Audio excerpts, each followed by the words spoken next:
Talaga bang may patutuo tayo sa Biblia na ang kausap ng Diyos si Kristo nung magpasimulang lalalang sila ng tao? Pakinggan nyo kung sino yung kausap ng Diyos na kanyang kalarawan at kawangis. Sa Kolosas 1:15, ganito ating mababasa. Na siya ang larawan ng Diyos na di nakikita. Si Kristo ang larawan ng Diyos na di nakikita. Ano pa ang pruweba? Pakinggan nyo sa Hebreo. Sa 1:2 hanggang 3. Ay nagsalita sa atin sa mga huling araw na ito sa pamamagitan ng kanyang anak, na siyang itinalaga na tagapagmana ng lahat ng mga bagay, na sa pamamagitan naman niya ay ginawa ang sanglibutan. Palibhasa'y siyang sinag ng kanyang kaluwalhatian at tunay na larawan ng kanyang pagka-Diyos. Sino ang larawan ng Ama? Natural naman yung miski sa natural mo gadaanin eh. Ang unang-unang kamukha ng Ama, anak, yun ang possibility, di ba? Sino ba magkalarawan? Di yung Ama at saka yung anak. Sabi ng Biblia, siya ang larawan ng kanyang pagka-Diyos. Tao ba yun? Nako, nagkamali ho ng malaki yung tao ng tao raw si Kristo. Pagkalaki-laking pagkakamali, mas malaki sa kanila. Mas malaki sa maiisip mo ang pagkakamali nung nagsasabing si Kristo'y tao. Bakit? Ayon sa Biblia, wala pang tao. Wala pang ang alabok ng lupa pinagkunan sa tao. Meron na siya, ando na siya. Kasama na siya ng Diyos. At bilang kasama, siya yung kalarawan, kawangis, nakausap, lalangin natin ang tao.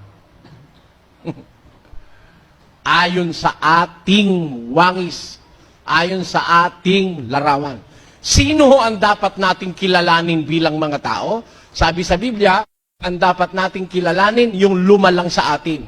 Yung palang lumalang sa atin, mag-ama eh.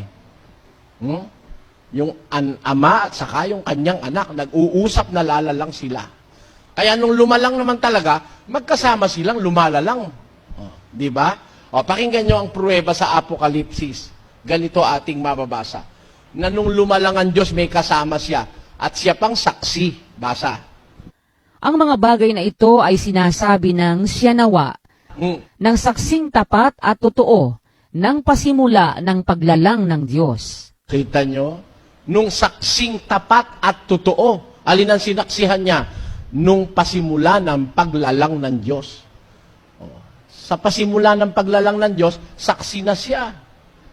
Itong saksing tapat at totoo. Sino ito? Saksi ni Jehovah? Hindi, si Kristo ito. Nandun na siya. Bago pa nilalang ang langit. Bago niya nilalang ang lupa. Nandun ako, sabi niya.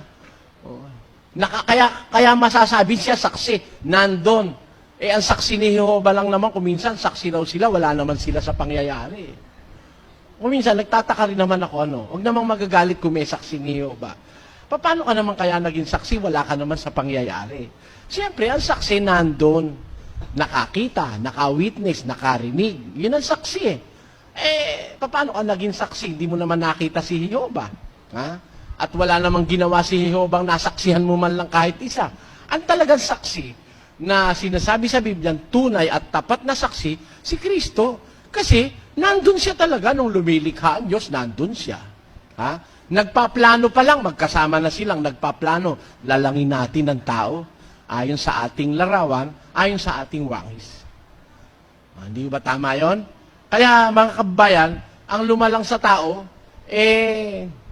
mag-ama. Mag-ama po yan. Meron ho ba tayong pruweba? Basa sa 34 ng Aklat ng Kawikaan. Pakinggan yon, sabi sa kasulat. Sino ang sumampa sa langit at bumaba? Meron bang taong makakasampa sa langit at bababa? Wala nun. Sumampa at bumaba. Tuloy. Sino ang pumisa ng hangin sa kanyang mga dakot? Meron bang taong makakapisa ng hangin sa kanyang dakot? Pwede mo bang yung hangin ay dakutin? Wala nun.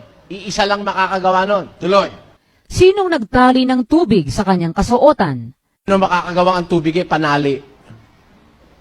Wala rin nun. Sino ba yun? Tuloy natin. Sinong nagtatag ng lahat ng mga wakas ng lupa? Sino nagtatag ng lupa? Tuloy. Ano ang kanyang pangalan? At ano ang pangalan ng kanyang anak kung iyong nalalaman? Di mag-ama. Diba? Sino ang nagtatag ng lahat ng wakas ng lupa? Ano ang pangalan niya? Ano ang pangalan ng kanyang anak? Eh kung isa lang siya, ba't naman isasama pa yung anak? Parang oneness, siya rin daw. Ang ama raw si Jesus. Yung anak si Jesus pa rin. Paano naman nag-uusap yung siya lang palang mag-isip, kinausap pa sarili niya? Mapakamali naman paniniwala niya, no? Eh, kiniwaliwanag ng salita eh. Ano sabi sa salita? Sino sumampa sa langit at bumaba? Sino nagtipo ng hangin sa kanyang mga dakot? Sino nagtatag ng lahat ng wakas ng lupa? Anong pangalan niya? At ano ang pangalan ng kanyang anak? O, di mag-ama. Hindi ba mag-ama? Mag-ama yun. Ano ang pangalan niya? Ano ang pangalan ng kanyang anak? O, di ama't anak ang tinutukoy. Kung iyong nalalaman. Ngayon, kung hindi mo alam, hindi naman kita masisisi. Bakit? Eh, meron talagang hindi makakaalam yan eh. Pakinggan nyo sa 2 Korinto 4:4. Na binulag ng Diyos ng sanglibutang ito. Si Satanas po ang tinatawag sa Bibliang Diyos ng sanlibutan eh. Eh, meron siyang binulag. Pakinggan nyo, ulitin natin. Na binulag ng Diyos ng sanglibutang ito ang mga pag-iisip ng mga hindi nagsisisampalataya upang sa kanila'y huwag sumilang ang kaliwanagan ng ebanghelyo ng kaluwalhatian ni Kristo na siyang larawan ng Diyos. Maliwanag po ba yun? Meron talaga hindi makakaintindi nun eh. Eh kasi bulag eh. Ang tao pag bulag, tapatan mo man ng spotlight, madilim pa rin. Bulag eh. Eh itong mga taong ito, bulag talaga ito eh. Sino ba itong mga bulag na ito? Pakinggan nyo kung sinong at anong bumulag dito. 56 Gs ng Isaias. Pakinggan nyo nakasulat. Ang kanyang mga bantay ay mga bulag. Silang lahat ay walang kaalaman. Silang lahat ay mga piping aso. Sino yung mga aso na yan? Bulag. Oo, ang mga aso ay matatakaw. Sila'y kailanman ay walang kabusugan.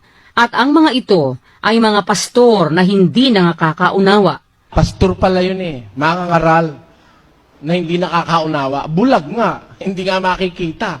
Bakit? Eh, biro mo kay Liwanag, tinatanong eh. Alam mo ba kung sino siya? Anong pangalan niya? Anong pangalan ng anak niya? O di mag-ama. Tapos sabi naman niya, siya rin yun. Siya rin pala. Paano naging anak na ama pa?